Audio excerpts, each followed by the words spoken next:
Can you hear me? Still, Yes. everything's well? Okay. We're still fine. I was just enabling the recording functionality so that we do not forget and we don't miss it. Okay.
Hi, everyone. Thank you so much for joining us on time.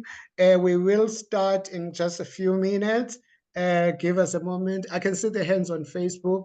Thank you. And give us a moment. We will start. We are just a bit early. We were early to make sure that we are audible and the visuals are okay and you guys can see our facilitator today. I'm very, very excited to see you all being here. Thank you.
Ladies and gentlemen, thank you so much for being here on time. We will start just in 2 minutes. In 2 minutes, there's a colleague of mine who's helping me to making sure that I can manage some of the written questions on Facebook. So it's just connecting.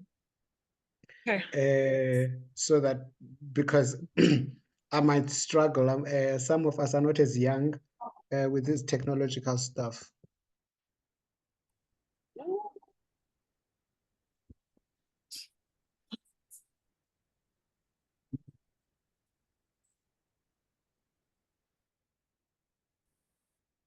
Okay, ladies and gentlemen, thank you so much. Welcoming my colleagues, Thabisile and Ndlovu, for offering her time today to just give us some insights in terms of crafting a brand identity and how to navigate the business space and making sure that our customers are at the core and center of our businesses. Thabisile, I'm not going to take too much time to introduce you because I would love for each and every human being that is with us today. We will record the session today and the recording will be available next week on the YouTube channel of the Wadhwani Foundation Africa. So just go to YouTube and search for Wadhwani Africa YouTube channel. And you can go to Thabisile's social media page next week to look for the recording. The recording will be available on a social media platforms as well. And if you do have any questions during this session, please just lift up your hand so that I can sort of control who's talking. And I think Thabisile is comfortable if we ask questions during the session, but I would like us not just to make sure that when we enter, let's just keep ourselves muted. Bongani, I would appreciate it if you can mute yourself, so that we can have a cohesive environment where we can absorb as much learning as possible. It's great when we are interacting. I think Thabisile as well is on that, is of the same view that this should be an interactive session. Thabisile, thank you once again for being here, and I can't wait to hear and learn as much as I can from you. And you know, I'm a wine lover, so this is joyful for me to be part of this today. Over to you, ma'am. Hi guys, thank you for joining us today in our session. My name is Thabisile Ndlovu, the co-founder of Amile Wines, and we are a high-end jewelry company, and then we ventured into wine, which we've been doing wine now for 2017, so it's like 8 years, been doing the wine business. And I'm from Durban, and then I came to Joburg to study how to polish diamonds. That's my background, and to do jewelry designing. And I've been doing the jewelry company for over 10 years now. And now today we're going to be speaking about my other brand, which is the wine brand. As you can see, we've been operating with the wine brand for almost like 7 years. And I just want you guys to understand that being in the wine industry as a Black woman is very like challenging because it's a family oriented business. Even the jewelry business is a family oriented business. So to come as a Black woman and you don't have a background of family business, it's really a very tough industry to tap into, and you need to know your story, and you need to come as open to learn at the same time and not follow the rules, because sometimes when you follow the rules, you don't excel as much. You can excel if you actually just doing your own thing and going on your own pace. Yeah. So you can go to the next one. Okay. So basically, how to develop a brand. Can you make it bigger, my friend? Because it's like, yeah. Okay, thank you so much.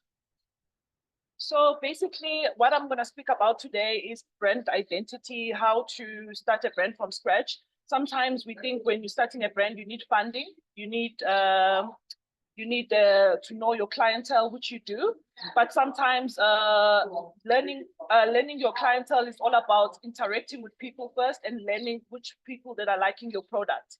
So in terms of developing your brand and learning about your brand and learning what people like at the same time, because when you have a vision, you want to be like, okay, I have a vision of this brand and this is where I want to take it. And maybe it's not what you're implying in your brand and it's not attractive to the clientele that you're trying to approach. So interacting with clients and learning about the products, it really helps by engaging with people.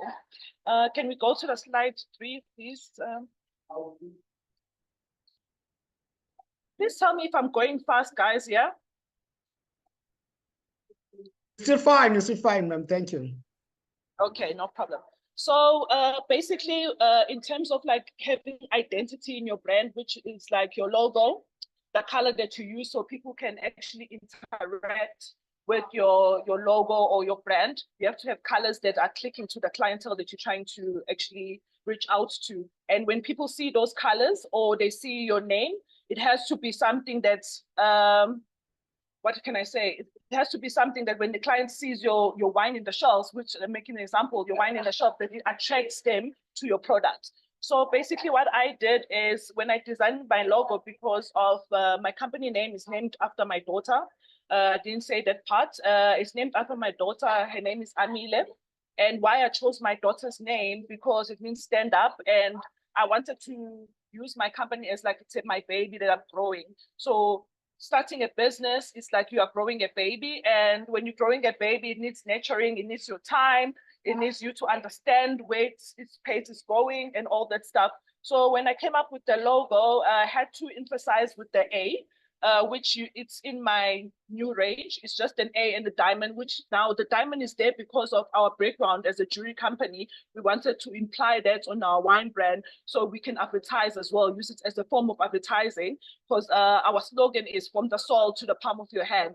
So it means that we're selling products that comes from the soil of Africa, and it ends up in your hands, or you can wear it as a jewelry piece. So we wanted to have a storyline and a lifestyle that we are creating resources that are coming from South African soil, but we're making it a high-end product for the clients that are high-end to spend on an African product. Because sometimes we feel like, when you're doing an African product, you're like, people from overseas, are they going to buy my product? Are they going to understand? Because like mostly branding, people like buying stuff from overseas and sending it and coming it back to South Africa. So what can we do to teach our people that no, this brand is an African brand and it's a high-end brand, it's a luxury brand.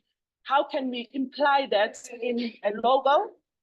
The colors that we are putting, how can we create it to be a classic product where people, when they see it to the shelves, they associate it with class. It doesn't look cheap. It doesn't look like it was rushed.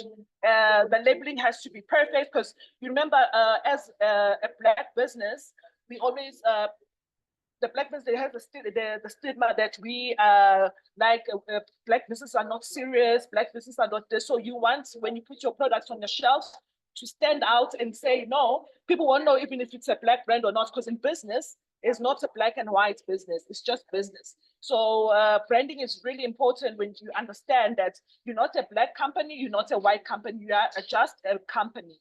And then you don't even know the clientele that you're going to attract to your product. It doesn't have race, it doesn't have anything. It's just you understanding what you are selling and why you created that brand. The more you understand your brand and the more you choose a brand where it's in, like, this is in your heart and something that comes easy to you, it's very easy to brand it, to understand these people that are actually buying this product, what's going on when they're buying, what they like to drink.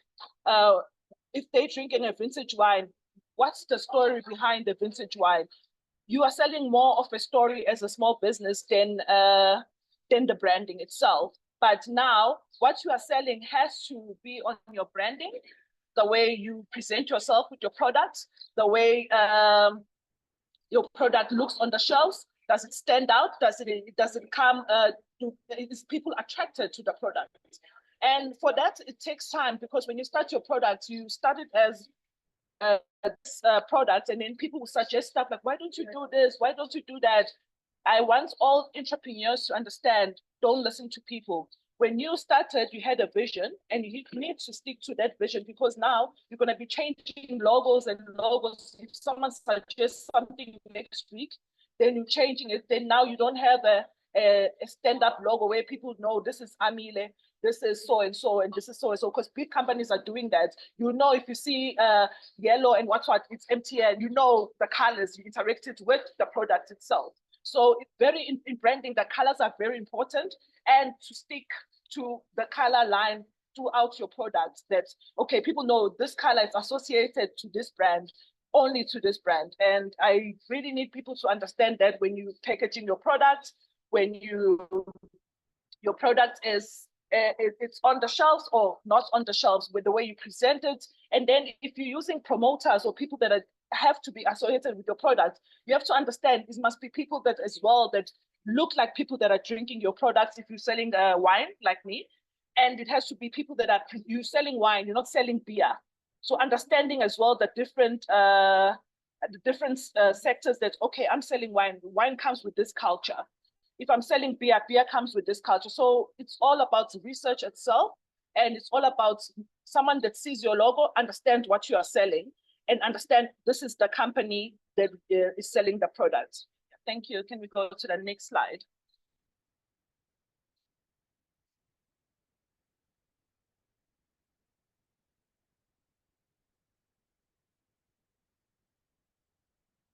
Thank you so much. So if everybody can see as well what's in the slide. So number 4, how do I say it? For your company to have a voice out there, because there's a lot of companies that are selling wine. There's a lot of companies that are selling jewelry. There's a lot of companies that are selling something, but what sets you apart and what inspires you to keep on moving and being different, and why you are different in selling your products? And many people, this is where it gets tricky, because to build a brand and to have a voice, it takes time, because of you have to. Yes. Someone asking a question? Sorry. No, Thabisile, you can go ahead. I'm muted. I think this is somebody who unmuted themselves by mistake.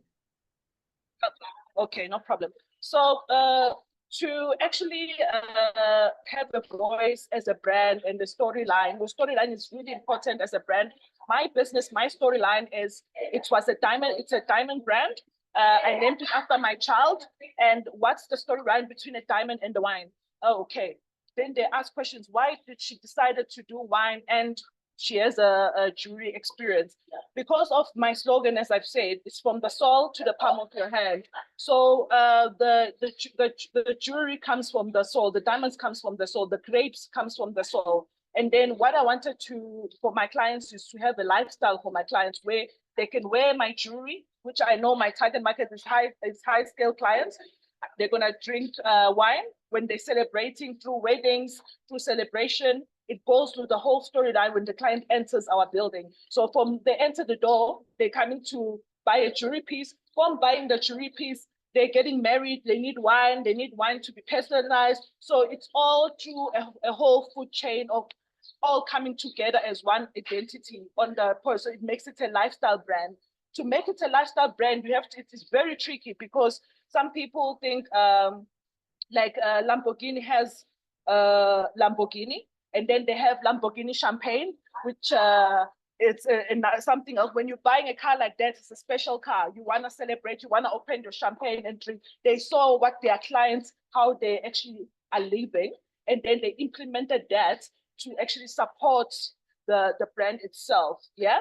So basically, that's why I chose the wine to do wine, because I wanted to create a lifestyle. And how to develop a brand to that extent is understanding your client, looking at your client, how they're living in the lifestyle, researching, okay, if I'm selling, if I want to have a luxury brand, what do I do to what the luxury brand does? And someone that's buying luxury, they want to feel special. They want to feel like if you're buying a ring for 100,000, you want to be sitting down, you want to drink wine, you want to look at diamonds sitting, you want to feel like you are celebrated, you want to feel like you did something that's special. That's why they come to buy jewelry. That's why you're drinking wine, because you are celebrating something, or you're a wine collector, you have you're collecting wine for investment purposes. So understanding the client, what they do and how they live the lifestyle, it's really important. Not just doing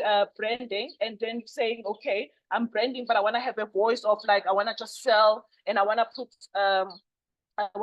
the wine on the shelves. It's going to sell itself. Maybe it's not. It's really, you have to understand the client that you're trying to approach. And that's tricky sometimes, because there is clients that will come as well, that not your clientele. And then they'll be like, oh, this is too expensive. You want those clients to leave your office or leave your premises, knowing that when I make money, I'm going to come back to the establishment and purchase the product, because it makes me feel like I've achieved something. I am doing something right with my life, or I'm just like celebrating a moment or something. So you very have to be to have a voice. You have to listen to the voice of the client as well, to have a voice for your brand as well, to interact with clientele. Yeah. And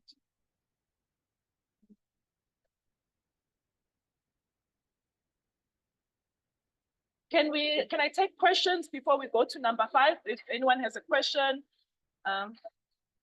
Yes, there is one already, by the way. Okay. Before I open up to the floor. Yeah. Okay, I'm going to try to summarize it. It's too long. Okay. When you're speaking about high-end product, how do you design your product to have the look and feel of high end? Could you please give insights in terms of that? That's one. Question number two, which is the last one. How do you make your brand stand out? For example, you have a lot of wine, you have wine, and there are a lot of products of wine, whether it's Pick and Pay, ShopRite, Woolworths. There's a range of wines. How do you make sure that yours stand out from the pack that is on the shelf? Oh, that's a good question. Yeah. So the first one was he was asking. Sorry about that. How do you make sure your brand is high end? How do you design a high end product? Okay, so how do you design a high-end product? You need to research as well what type of product that you want to do that's high-end, and then see the companies that are already there, and then create what creates like a storyline of yourself, learning from these brands. That's okay. This is the high-end brand. This is what I want to do, but what's the high brands that are already there? What are they doing to the feel, the look, and everything? And then to be high end, it's very hard, because people that are spending high end, like, it's a niche market. So if people are spending on the product, it has to look good. I have to feel like I'm spending money for this product, but it makes me feel a certain way that I bought this product. It made me feel like I made it in my life, because I work so hard. We all work hard as human beings, and then what I reward myself with. And that's how you create a high-end brand, something that's niche, something that makes someone feel like unique, special. So it's all about the feel when you're creating a high-end product. And then for designing and the branding and itself and everything, you have to know how to separate yourself. Don't look at other brands. Just say, okay, if my wine is on the shelves, what makes my wine unique on the shelf? Like my wine, it has a diamond and it's wine. So first of all, people will look at it on the shelf, like, why everybody's attracted to diamond? So they'll be like, let me just see, what is this? Let me why it has a diamond. Already in their mind, it's expensive, but why wine has a diamond? Then they'll actually turn the bottle in the back and they will read about the product. So that's how my marketing goes, and separate me, because usually when you see the wine on the shelf, it's more like the farms, or like the name and maybe a house and the barriers. But my brand has a diamond. This makes you take the wine. And everybody's attracted to diamonds. Like, oh, let me see, it's sparkling. It's because it's glossy as well. So it's in the shelves, it's shining to you. So that's why how I separated myself with every brand that's out there on the shelves.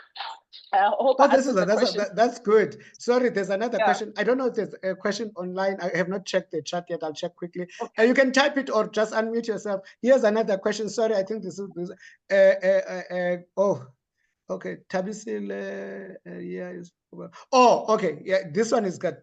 I don't think you've touched pricing yet, but this question talks about pricing. So Thabisile, since it's a high end, I have a jewelry, starting out a jewelry manufacturing business, and I supply small stores and retailers.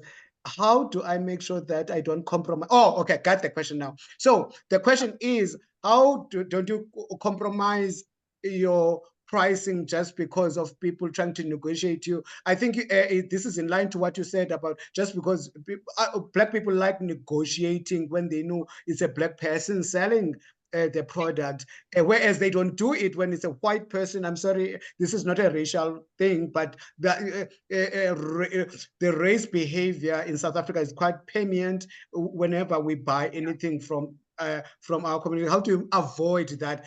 This is such a good question, and I know the answer. Go ahead. Yeah, so basically, when people, you tell them the price and they want to bug you down, obviously these people are not your client at first.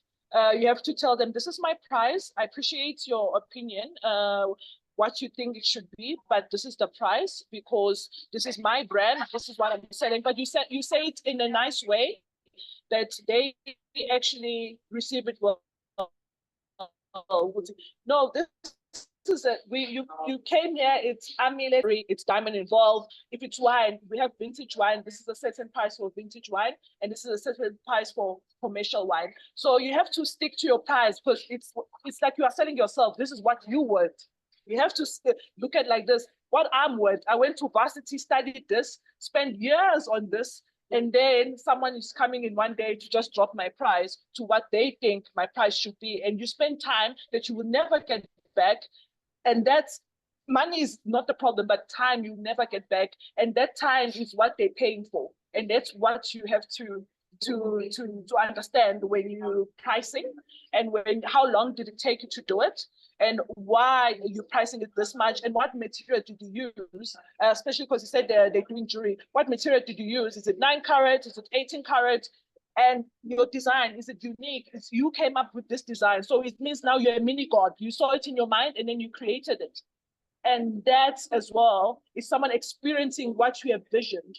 And that's priceless, actually. You actually underpriced your product, but because of we live in a society where you need to put a price tag on something, this is the price and this is what I'm sticking to. So you have to stand your ground and take yourself very seriously, and people will start taking you seriously in terms of your pricing. And Black people like you would say, oh, but they like to go to when they have money, they will go to the store and buy a white product with that price that they were trying to bargain with you. So does it make sense? And you're making better quality than actually the person that's on the shelf because you are a small scale. So you spend more time and passion on the product.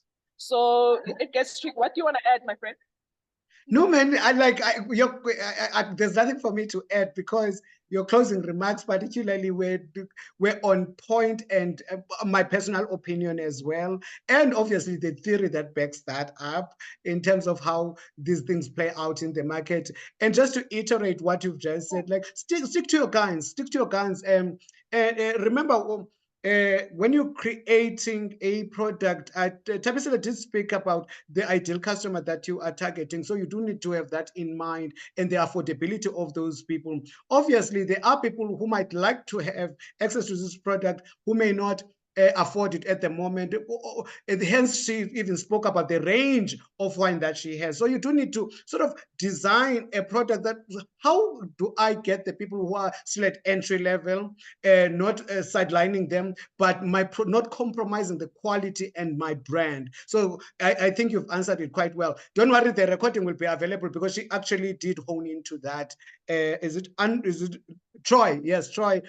Don't worry, I'll share the recording next week sometime. Just go to our YouTube channel and also follow Thabile on social media. So thank you for that question. Let me just go here if there are any questions here. Yeah. Okay, we'll follow up with you as well as how SAP or Q fits in that, like ISO standards. Okay, Rangwana, I'm not quite sure of your question. I'm not sure. Do you want to unmute yourself so that you can ask a question? There's another one. Does making a product stand out always about making it high-end and luxurious? Not always, Monges. Yes, go ahead, Thabisile. So where we at now? Number 5. Okay. So no. There's a question. There's a question here on. Hi, Thabisile. There's a question. Does making a product stand up always about making it high-end and luxurious? So that's the question. No, that's the question. No, it's not always about that. Sometimes there's a product where you need to just be accessible to the client. It doesn't mean that you have to be high-end. So basically, it's not about making a product high-end. I just chose to do high-end because of the business that I chose to do. But it doesn't mean that your product needs to be high-end. There is other clientele as well besides high-end, everyday people that will buy your products. And if you have a great storyline and people are connected to your product and what you are selling, it doesn't need to be high-end. I just wanted why I made my product high-end because I liked when I was younger, when you like maybe that nice dress that you couldn't afford and work and then you buy it. The feeling is like, I've worked, I'm wearing this dress. I was dreaming of buying this dress. In few years, last year, I couldn't afford even such dresses. Do you get what I mean now? It's all about the feeling of the client. So if you can do that in the high-end space or non-high-end, it's still access to the clientele that you want to reach. It doesn't mean that you have to make it high-end. Yeah, I hope I answered the Yeah, question. just to add to what Thabisile just shared, which is quite important, by the way. So you do need to understand.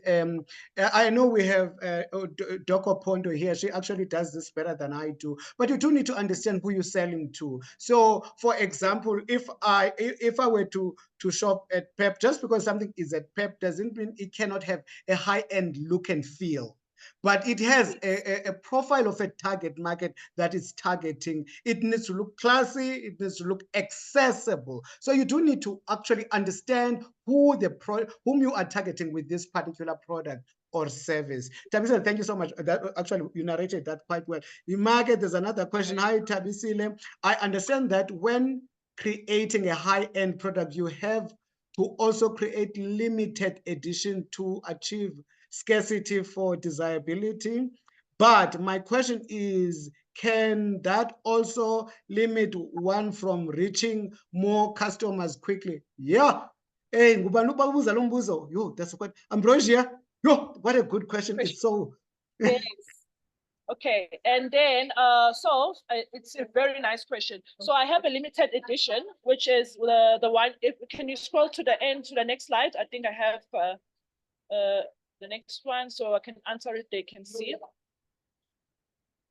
Let's go to the next one. Let me just see. Yeah. Just go up with this one. Yeah, it's showing all the products here. Okay. So yeah, you see the one that's white wine, right? The white wine is the cheaper range. Yes. But now, because of we didn't want our clients that you see the other one is the high-end range, which is now you can't tell the difference which one is the high end and which one is the cheaper range. But now what I came up with is if my client is buying a wine for 400 Rand and 50 and it's vintage, why it must look the same as the client is buying it for 80 bucks. Do you understand what I mean? So if you can go up, go to the next slide. I think it's going to show probably on the left side my new range, the reasonable range. So this is the new range. This is the new range. You see, it has an A and a diamond. Just go up. Yeah. I think when you yes, and then go this. Yeah. So you see, the one that has an A and a diamond, that's a cheaper range. And then the high-end range is the one that has the full name Amile, because my clients that are buying the limited edition is my jewelry clients as well, which I had for years. So they are buying, they know the name already. It's all, they're familiar with the name. So I created a cheaper range, which is still classy. It has a diamond, but it has an A. And then now there's a difference. So the guy that's buying the cheaper range will buy it, but now they would like in the shelves, like, okay, but they have the exclusive. It totally must look different because once a client must feel like they have to achieve a certain level to buy the other product. So you're having both clientele, but in a different form, and they will feel like to graduate to exclusive clients. So I'm still selling every day to the other clients that can afford the day-to-day wine for 80 range that you can buy online, and the year is changing every time. If you have Penitage from 2015, next month maybe I have a pen or few weeks it's a Penitage from 2020. It's different. It's a limited edition. I would tell them, okay, we only have now so bottles, and we do promotions like that for the high-end product. But for the cheaper range, you can just go on macro, buy it on the shelves, drink it, enjoy it every day. But now, when you're going on our page and online, you know that we have exclusive range that, oh, if I'm now make 100,000, I want to go and buy that exclusive range from Amile because their commercial wine is quite nice as well, but I want to taste their vintage. So it's a form of marketing and shifting clients back and forth. If the client that's buying vintage wants to like, oh, I want just a wine to not, I'm not, because vintage wine is like for dining, for investment purposes as well. But I want a wine that I'm just going to drink today and chill with my friend. They have a wine that they can, they buy that wine that's reasonable and they can drink today. So you can actually have two brands in one brand, but looking separately the branding. So the client that's spending more feels more special. You can't make it look the same. So as I started learning that, I separated the two to make it totally look different. So my clients that are this side understand that, oh, okay, this side need to have money to buy this one, and the ones that are buying from this side understand that, oh, okay, it doesn't look like the 80 Rand one. You understand? So it has that, you're creating a platform for that exclusivity for the high range. So you're selling to both clients, but in different forms.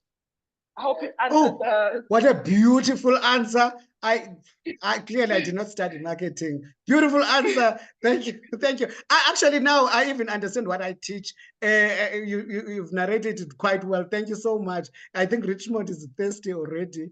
You just made people thirsty. I need to remember where we were.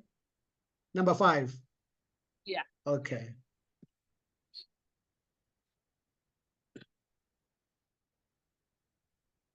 Okay. Here we are. Yeah. I think we did cover this on the question, but I don't know if we should go to the next slide. Or... What do you think? Should I go to this next slide? Yeah. Okay.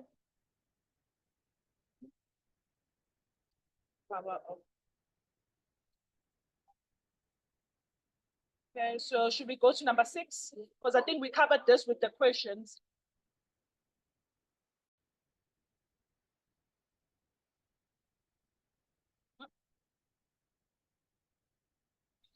Okay. Yeah. So. Okay, please. All right. Yes. So what's inspired? Yeah. So you see, this bottle, right? You see, when you look at it, it's pink. It's relatable. It's rosé. It's you feel like it's girly. It's fun. It's so sometimes the product just speaks for itself before you even explain what it is. It's a rosé or it's a. So this is what we created with this branding. This is the cheaper range, but of course we maintain the classiness and the formal look of the wine. So basically, what I want to speak about in making an example with this, that what is important for alcohol business as well as the alcohol business is different because wine and it's more like sweet wine is more like for younger generation. They wanna it's not per se people that are drinking wine, like wine collectors, because we like our panatage, we like the dining wine and what. We don't like wine with sugar. So I wanted to make the bottle fun, knowing the age group that I'm targeting regarding the wine is different clientele. It's more for the younger people. It's more for the going out of summer and the pairing as well, the storyline of the pairing, which I made it to be more for the younger generation. If you read the back of my label, can I go to the next one? Are you there? Hello? Oh yeah. Okay. Yes. I would like to ask a question. Okay. Yeah. So, when you are making, there is any problem when you are making your products expensive so that you outfit some other entrepreneur who will become with almost the same product that who cannot match your price so that your product stands out? It goes back to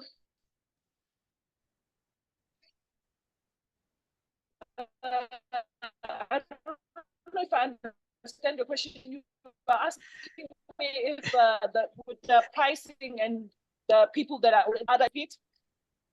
So I can try. I can rephrase the question, and I'll try to answer part of it. So the question is, when you are putting your product out in the market, and you want to stand out, and you understand that there might be new entrants in the market or existing ones in the market, for you to stand out, is pricing a good strategy? My answer to that, no, it's not. So value, you need to give value to your customer. So more, for example, here the value is the experience and the story behind. So people are not just buying the wine, they are buying the story behind it, they're buying the maturity, they are buying. So it's packaged in a unique way that makes resonate to a particular profile of a customer. And let's go back to her first slide when she was talking about the target customers at the beginning, when she spoke about that. So you do need to understand the profile of your customer and who is likely to afford and buy your product. So you do not want to outprice yourself in the market. I'll make another example. If I don't, from your accent, I can assume that you're not from South Africa. So in South Africa, we have a brand, a clothing brand called Amaxhosa. There's plenty of people who do clothing like that, but Amaxhosa wanted to give an experience. So when you're buying Amaxhosa, it's not just the exclusivity of the brand, but the experience of you wearing a luxurious wool jersey, t-shirt, socks, jacket, hat, whatever it is that you bought from Amaxhosa. They don't have a large range, so they give you this particular experience. Similarly to Amile, even though she has broken down these three wines and categorized them accordingly, she's targeting different people, but the ultimate customer is this one. You can even look at Mercedes-Benz. I mean, there are plenty of examples like that. So I don't want to take you to steal your show. Thabisile, go ahead. Sorry, Yeah. I didn't mean to answer your question for you. Yeah, but no, it's fine. I think you answered it exactly how I was going to answer it. Basically, it's just targeting what you just covered. I think that's answered him, and yeah, for better understanding what you said is true. And yeah, I think I can't say something else. Actually, you answered it very well for me. Thank you so much. Okay, thank Yeah, you so much. Thank you so much, And, sir. yeah, thanks. yeah. And basically, because I wanted to say as well, guys, because we're in Africa as well, in different parts of Africa, it's different style of marketing and people understanding the product and everything. And as Africans, we do not support local business. Actually, I'm proud of Proudly SA, and it's Proudly SA. It's promoting brands that are proudly South African, from South Africa.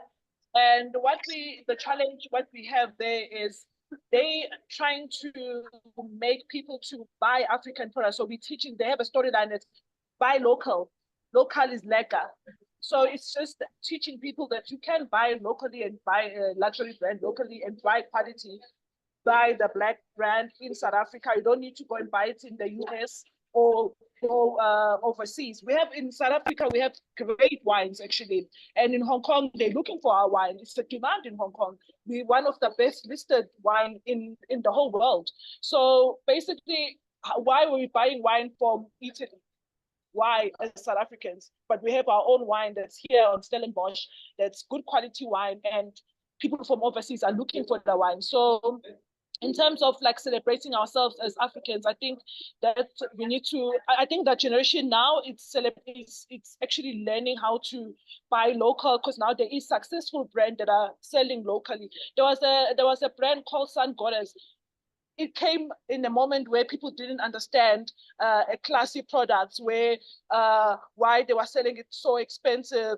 It came in this moment. I think there was going to be it was going to be the first Amaxhosa. So even it's been like teaching people about buying local, supporting local brands. It is a movement that I'm part of, and I really advise everyone to like question yourself how many things you have in your wardrobe or in your house, because there's people even making furniture that are local brands as well. If we can support each other, I think Donald Trump touched on this with Americans that we must buy in America, and people were taking it in the wrong way. But he was trying to support small brands like us that are in his country that are actually sourcing locally, because to buy local is expensive, but you're doing the right thing for the community. Because in South Africa, we have to say, guys, it's the job opportunities are very scarce now. So if people are buying local brands, supporting local brand, it creates more jobs in South Africa for South Africans. So yeah, I just wanted to say that as well. I don't know if you want to touch on that as well.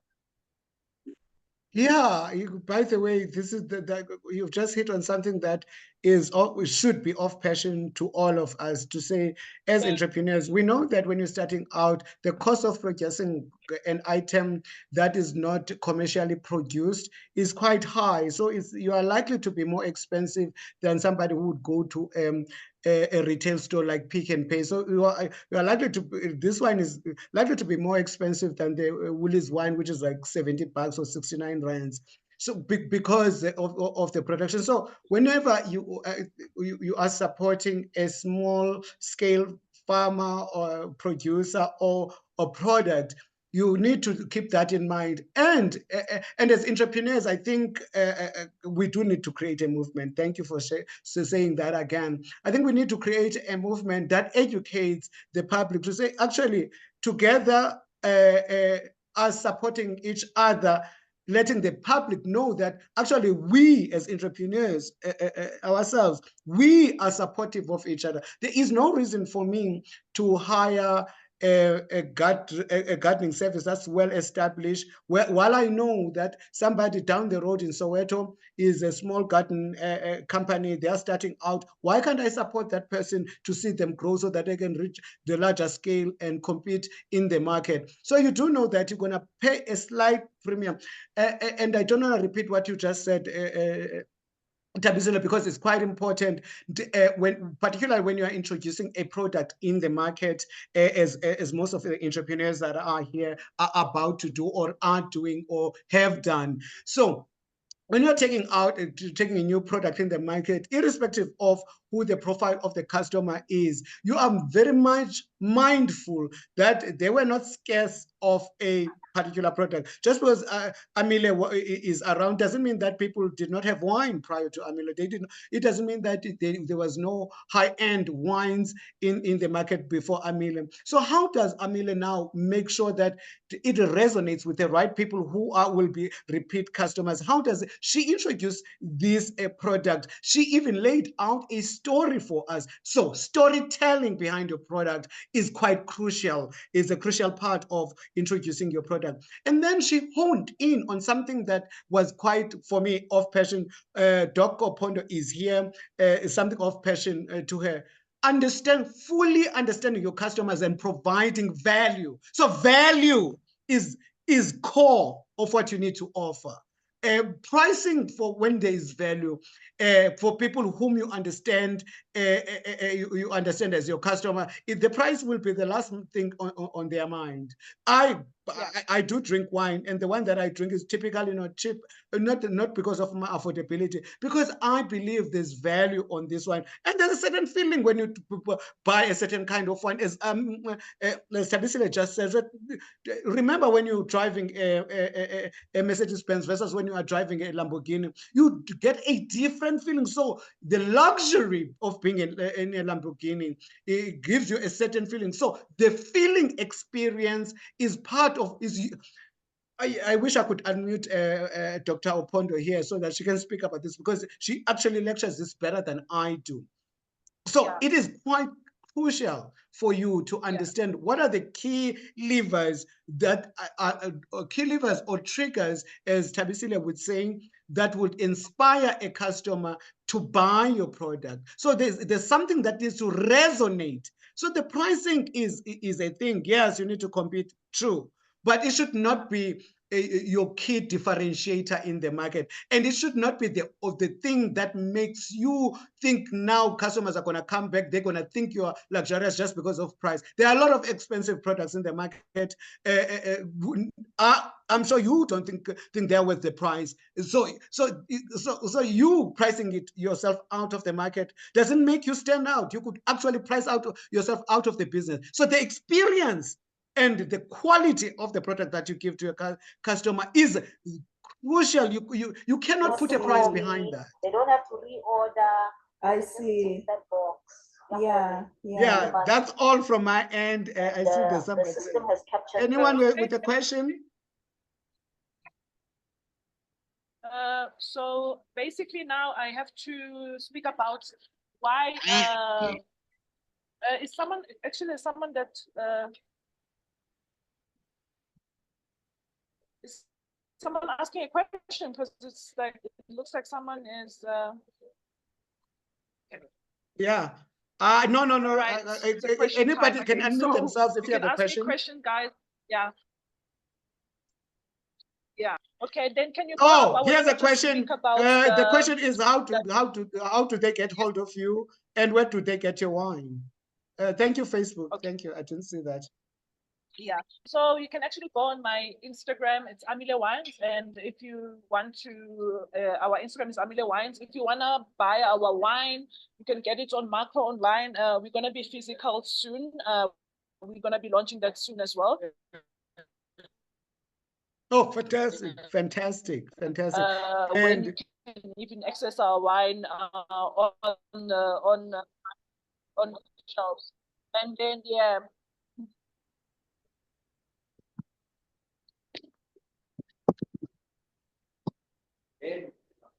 okay. Thabisile, before I let you go, may I take this opportunity just to give to one of my colleagues who is here, Cheslin. She just wanted to share, because I think as entrepreneurs, we need to create an ecosystem that enables one another. I do not know if Cheslin is still here. So Cheslin, this will be a moment before we say, we give final words to Thabisile and close off.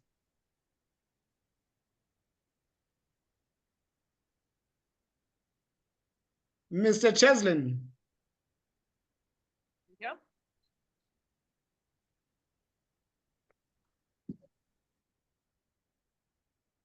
Okay.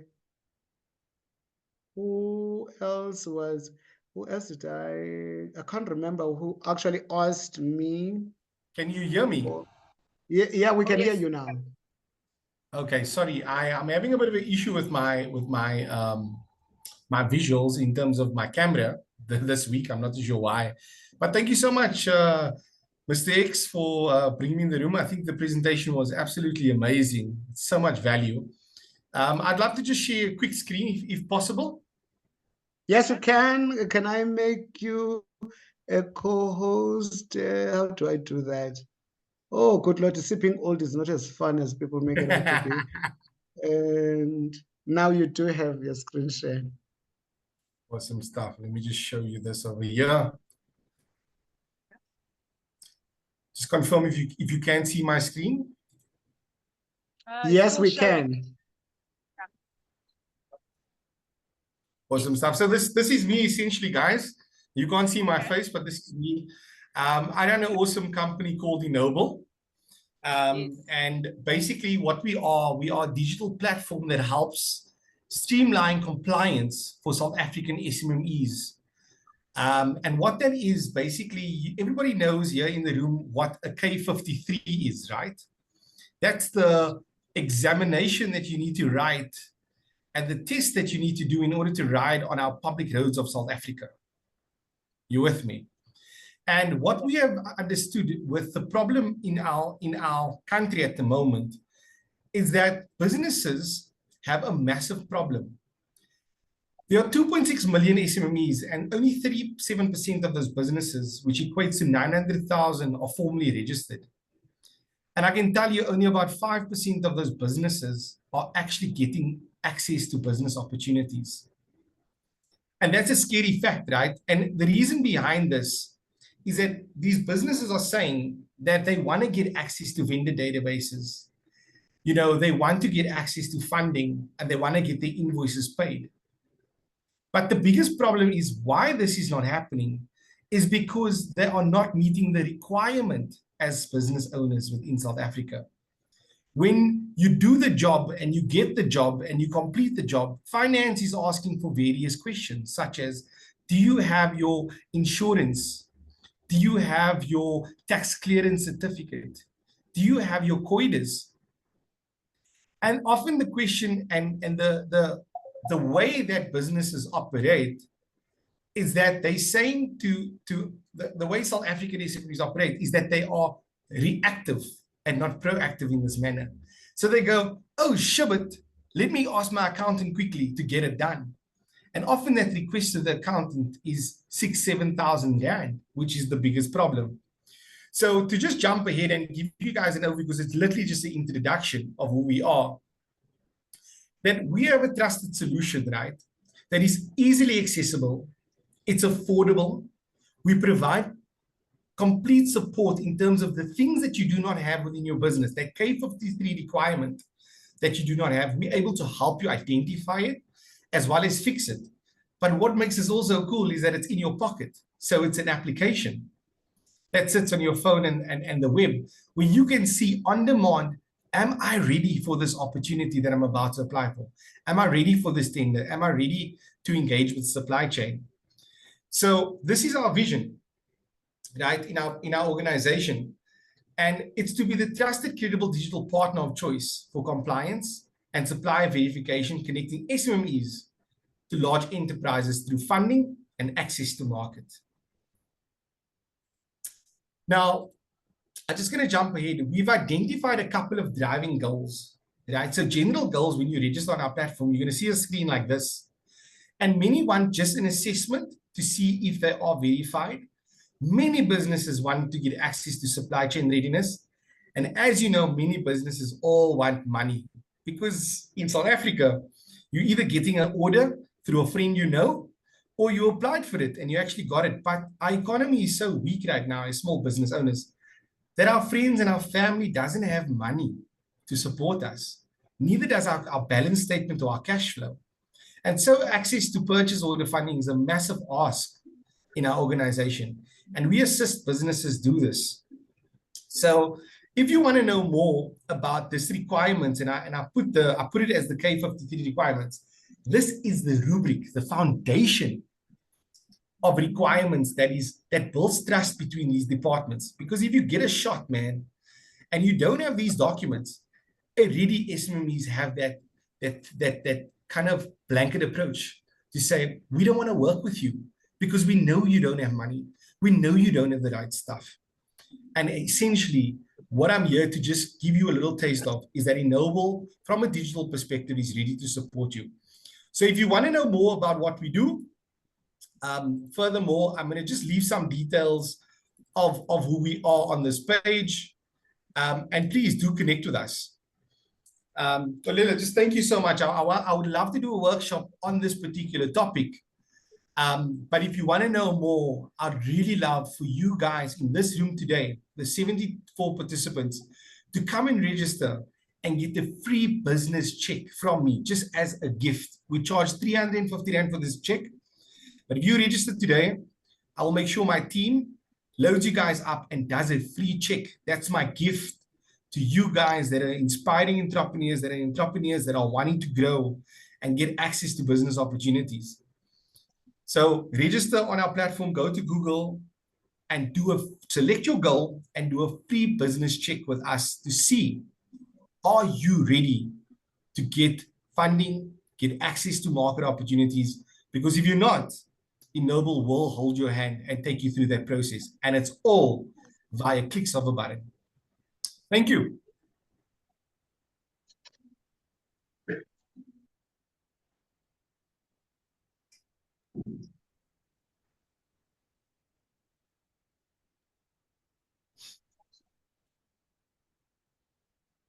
Thank you, Cheslin. Does anyone have any questions?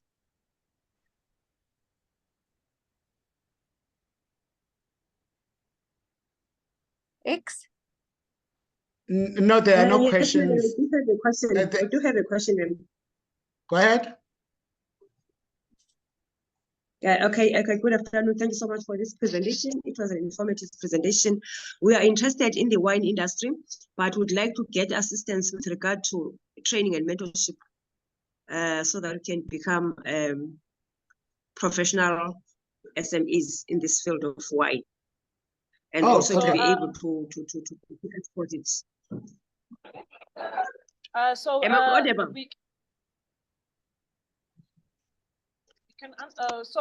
I don't know if you can just like send us your details, and then I can take it from the platform, and then I'll contact you separately regarding that. Yeah. Thank you so much. And you can reach out to Thabisile even on her social media platforms as well. Okay, ma'am. Okay, so thank you. Okay. Thabisile, your parting words. Oh, okay. So, guys, I'm just wanting to say that thank you so much for having me here. And thank you so much for having a great ear to listen to me today. And I just want to say to every entrepreneur and someone that wants to start a brand, you are your brand. So you have to move like you are who you are. And you don't have to listen to 1,000 people telling you how to build your brand and what it's your vision, basically. So when you have a vision, it's your own vision, and you are the leader on your vision. So we always keep that in mind. And always I wanted to say as well is it's very hard to be an entrepreneur. You need to stand your ground, and you need to have a form of outlet as well that you do to make yourself mentally okay, to be out there and bubbly, because you're interacting with people. You don't want to be dull or like, I had a bad day, now I'm taking that energy out of the client. So that's my final words. And I just want to say to all the entrepreneurs, keep going. And it's hard, we know, to be an entrepreneur is a special thing. You're insane by being an entrepreneur, so go crazy.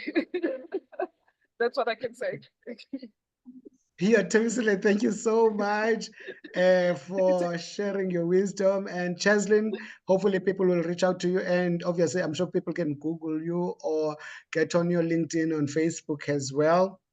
So those who are looking for compliance, they can reach out to Cheslin Denman, and from Noble, they will definitely get assistance. Those who would like to reach out to find out how to get a wine from Amile, please check it out on social media. Check it out as well. She's available on WhatsApp. She's typically quite quick in response to that. And she's available on Macro Online. And you can definitely reach her on social media to get her wines, and obviously just experience it. And you can just even experience the brand itself, so that you can see what we mean by brand identity and how she has came about in creating that for herself. Ladies and gentlemen, thank you so much for lending me your ear. We are nothing without you. And hopefully our next masterclass will be in the next 2 weeks, and I will share the details via email for those who have signed up, and I'll also share it on social media. You can follow me on social media. I am on social media myself, but you can also follow the Wadhwani Foundation page on both the Facebook and LinkedIn page. We don't post a lot on Twitter. Twitter has limited characters, or I'm not a Twitterian as much as I would like. But you can reach out to me via WhatsApp as well, and I will definitely share the details of of the following ones. But thank you so much, everyone. Have a great afternoon. My class this evening, those who are in my class, will start at 6 o'clock, and we will cover exactly your week 2. With me. Hopefully, most people have gone through their work, and those who have questions, they can send me the questions ahead of time, and I'll send you the MS Teams link shortly, at least before 2:30. Thank you, everyone. Have a great afternoon. Bye-bye.